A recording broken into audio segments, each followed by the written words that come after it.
홍쌤입니다. 이번 강의는 올해 국가직 국어 커밀 6번 문제 UML에 대한 내용이 되겠습니다. 자, 그러면 어떻게 출제되었는지 한번 보겠습니다.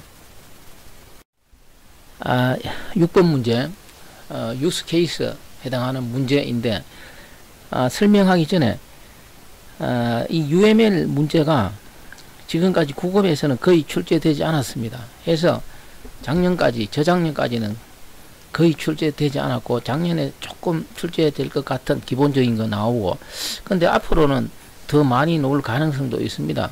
지금까지 나올 것 같으면서 나오지 않았는데 물론 7급에서는 많이 출제되고 있죠. 근데 국어에서는 거의 출제되지 않았다는 것입니다. 그래서 뭐 공부해봤자 시험에 나오지도 않고 해서 손해만 보는 그런 경우가 되었는데, 지금 분위기상 앞으로는 더 많이 출제될 것 같기도 합니다. 그래서 오늘 좀 세부적으로 살펴보려고 합니다. 그리고 이 문제는 이번에 실전 모의고사 할 때 제가 강조했던 문제고, 또 다 맞춘 줄 알았는데 이렇게 틀린 사람도 있었습니다. 왜냐하면은 지금까지 출제가 많이 안 되었기 때문에 뭐 설명해도 나오겠나 이렇게 생각하고 공부를 잘 하지 않은 것 같습니다. 그런데 앞으로는 나올 가능성이 많으니까 지금부터 설명하는 거는 좀 정확하게 꼼꼼하게 정리했으면 좋겠습니다. 해서 별도로 오늘 해설을 하려고 합니다. 먼저 이 문제는 쉽게 답을 찾을 수가 있습니다. 이 유스 케이스 문제 중에서 가장 출제가 많은 것이 여기 지금 나오는 확장하고 이 포함의 관계가 되겠습니다. 해서 이걸 이번에 상세히 좀 설명을 했는데 틀린 사람이 있어서 좀 억울하게 생각하고 있습니다. 자, 그럼 이 문제는 여기 문제에서 이렇게 색깔을 바꿔 놨는데, 이 반드시라는 말이 들어가 있으면은 답은 포함 관계라는 것을, 공부를 꼼꼼하게 한 사람은 그냥 문제 읽어보고 뭐 문제 읽자 말자 답을 찾을 수 있는 그런 내용이 되겠습니다. 자, 그래서 먼저 답을 찾아보고 세부적으로 뭐 일반화 관계, 확장의 관계, 포함의 관계 설명해 보겠습니다. 다시 이야기합니다. 이 UML은 시험에 나올 가능성이 많은 것은 클래스 다이어그램하고 그 다음에 유스 케이스 다이어그램, 이 두 개가 시험에 나올 가능성이 가장 높고, 그 다음에 뭐 나올 수 있는 거는 뭐 시퀀스 다이어그램 이런 게 될 수가 있습니다. 자, 그래서 오늘은 유스 케이스 다이어그램에서 중요한 일반화, 확장, 포함 관계를 구체적으로 살펴봅니다. 먼저 이 문제 답은 이렇게 찾으면 됩니다. 이 확장 관계는 선택적인 관계입니다. 그래서 선택적이다 이런 말이 나오면은 답은 확장 관계가 되고, 반드시 포함되어야 한다 이런 문구가 나오면은 포함 관계가 되겠습니다. 먼저 해서 이 문제 포함 관계에 대해서 좀 살펴보면은 이런 내용을 설명했습니다. 이 포함 관계는 여기서 뭐 사례 이렇게 되어 있는데, 사용에 시험에서는 사례 이렇게 놓을 수도 있고, 영어로 use case 이렇게 놓을 수도 있고, 뭐 또 한국어로 사용에 이렇게 놓을 수가 있습니다. 또 이론적으로 말로 놓을 때는 더 작은 단계로 구분되는 것이다 이렇게 놓을 수도 있고, 반드시 포함의 관계이다 이렇게 이론적으로 놓을 수가 있겠습니다. 이 말이 뭐냐 이거죠. 그래서 이제 이 문제에서 우리가 어떤 사이트에 회원을 등록하기 위해서는 뭐 실명 확인도 필요하고 뭐 여러가지 전화번호 등등을 입력하라고 하죠. 그래서 회원 등록이라는 큰 주제 하나의 사용의 유스 케이스에 대해서 세부적으로 실명 확인, 뭐 전화번호 등등이 필요할 수도 있다 이런 개념이 되겠습니다. 그래서 이 포함 관계 그림을 그려보면은 먼저 비회원인 경우, 이게 액트라 그러죠.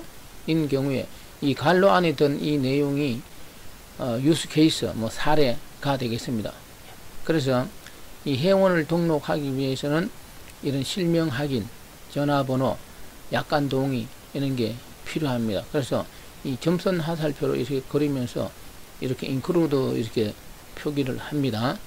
그래서 공부를 좀 꼼꼼하게 한 사람은 금방 이 문제를 맞출 수가 있는데 UML이라고 하면 뭐 공부할 것도 많고 이러니까 아이고 다 뭐 공부하느니 뭐 등등 이렇게 생각해서 공부를 제대로 안 한 사람은 헷갈려서 틀린 경우가 되겠습니다. 자, 그러면 어떤 우리가 뭐 G마켓 이런 데서 제품을 주문하는 과정에 대한 하나의 예를 들어서 이 사용의 다이어그램을 살펴보려고 합니다. 먼저 이 우리가 G마켓 이런 데서 제품 주문하기까지 어떤 시나리오 적어보면은 첫 번째 어떤 고객이 제품을 주문하겠죠. 그래서 이 애터 이렇게 그리고 이 제품 주문 이렇게 할 수가 있고, 그 다음에 고객이 제품을 주문하는 것을 세부적으로 나누면 먼저 내가 세탁기를 살 것이냐, 냉장고를 구입할 것이냐, 제품 탐색을 하게 되겠죠. 그리고 내가 세탁기, 냉장고 등등을 우리가 장바구니 기능 이런 게 있죠. 그래서 장바구니에 담을 수도 있고 담지 않을 수도 있을 것입니다. 이때 장바구니에 담고 안 담고는 선택적인 관계가 되겠습니다. 그래서 이 선택적인 관계는 익스텐더 해서 하살표가 반대 방향으로 그려집니다. 자, 어쨌든 제품 탐색하고 나서 내가 제품을 주문하기까지 과정을 살펴보면 그 다음에 수량을 입력해야 되겠죠. 하나, 둘, 셋 얼마나 구입할 것이냐. 그러면 예를 들어 G마켓 이런 데서 내부적으로 내가 수량을 입력함으로써 금액이 얼마다 계산하겠죠. 그게 이 시나리오 네 번째 적은 건데 이거는 시스템 내부에서 이루어지는 것이 되겠습니다. 자, 그러면 제품을 수량을 입력하고 그 다음에 어떻게 합니까? 우리가 통상적으로 주문 결제를 하겠죠. 뭐로 합니까? 현금으로 할 수도 있고 카드로 할 수도 있고 여러 가지 결제 방식이 있겠죠. 그러면 그 결제 방식은 어떻게 되죠? 현금으로 할 것이냐 등등, 여기 크게 내가 세 가지 예를 들었습니다. 그래서 이 확장의 관계는 선택적인 관계고, 예를 들어 현금으로 할 것이냐 카드로 할 것이냐 이건 선택이죠. 그리고 특정 시점이 되었을 때 이루어지는 것이 되겠습니다. 자, 그래서 제품 주문 과정에 대한 사용의 다이어그램을 살펴보았는데 좀 더 구체적으로 다시 한 번 더 정리하기로 합니다. 자, 그러면 이 제품 주문 과정에 대한 다이어그램 보충 설명이 되겠습니다. 그랬을 때 인클루드는 하살표 방향이 이렇게 가면은 익스텐드는 하살표 방향이 반대인데, 이 하살표 방향이 이쪽이고 저쪽이고는 큰 의미가 없습니다. 그냥 표현상에서 인클루드는 작은 사례로 나눠지는 것, 그쪽으로 하살표 촉이 있고 익스텐드는 그 반대쪽으로 하살표 촉이 있게 그릴 뿐입니다. 그래서 먼저 시험에서 많이 놓을 가능성이 있는 포함의 관계, 확장의 관계를 정확하게 공부해 두면 좋겠습니다. 다시 이야기합니다. 시험에서 이 UML 다이어그램은 이 하살표로 그리느냐 점선으로 그리느냐 이런 것도 시험에 나오니까 그거 먼저 구분하고, 두 번째 말로 나왔을 때입니다. 아까 이야기했습니다. 포함관계는 반드시 포함관계다. 이건 너무나 뻔한 거니까 그렇게 잘 출제 안 될 수도 있습니다. 우리가 문제 풀 때는 그렇게 풀면 되는데 문제 내는 사람이 이런 그림으로 안 내고 다르게 하면은 어떤 한 사용의 유스 케이스 사례가 있다면 더 작은 사례로 단계를 구분하는 것이다 이렇게 출제할 수도 있다 그 이야기죠. 그래서 여기 포함 관계에서 적어 놨습니다. 두 가지 시험에서 포함의 관계다 이런 내용으로 이번에는 이렇게 출제되었죠.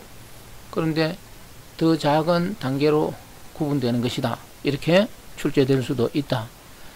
그 다음 확장 관계는 당연히 확장한다 이렇게도 출제되기도 합니다. 근데 여기서 중요한 거는 확장 관계는 특정 시점이 되었을 때 내가 선택할 것이냐, 선택하지 않을 것이냐, 선택할 수도 있고 선택 안 할 수도 있다, 이런 개념이 됩니다. 다시 말하면 여러 가지 중에서 그럼 충분히 이해가 되었을 것 같습니다.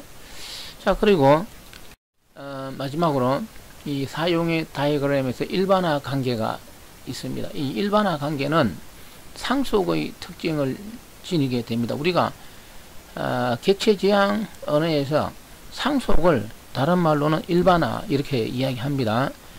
클래스와 클래스 사이의 상속 관계가 있듯이 이런 사용의 다이어그램에서도 상속의 특성을 지니는 일반화 관계가 있습니다.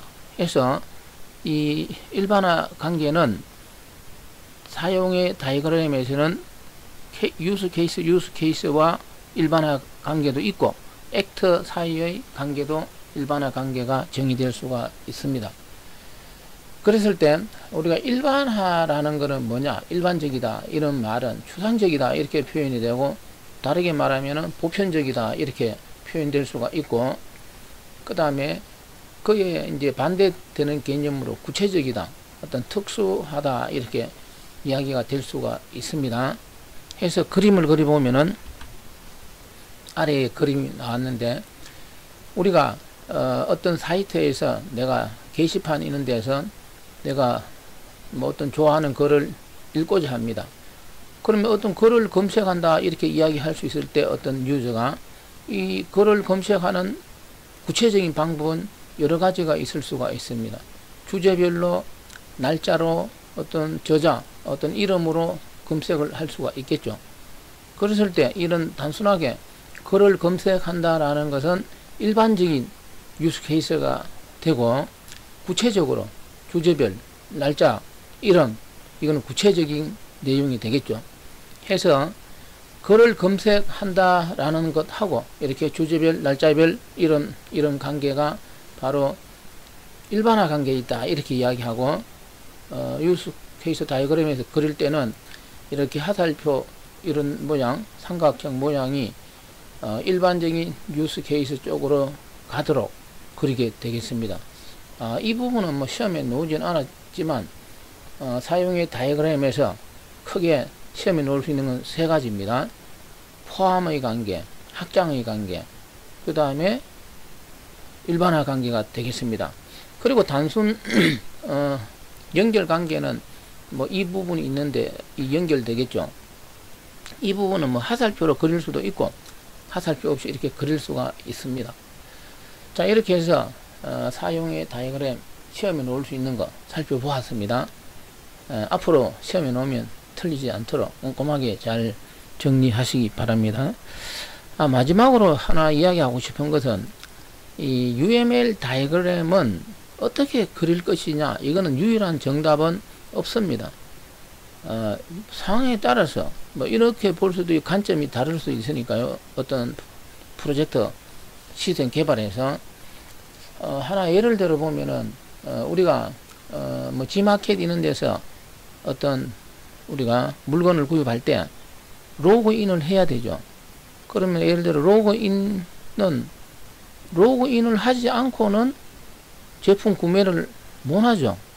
그러면 이 로그인은 포함의 관계가 됩니다. 왜냐하면 반드시 로그인을 해야만이 어떻게 되죠? 제품 구매를 할 수가 있습니다.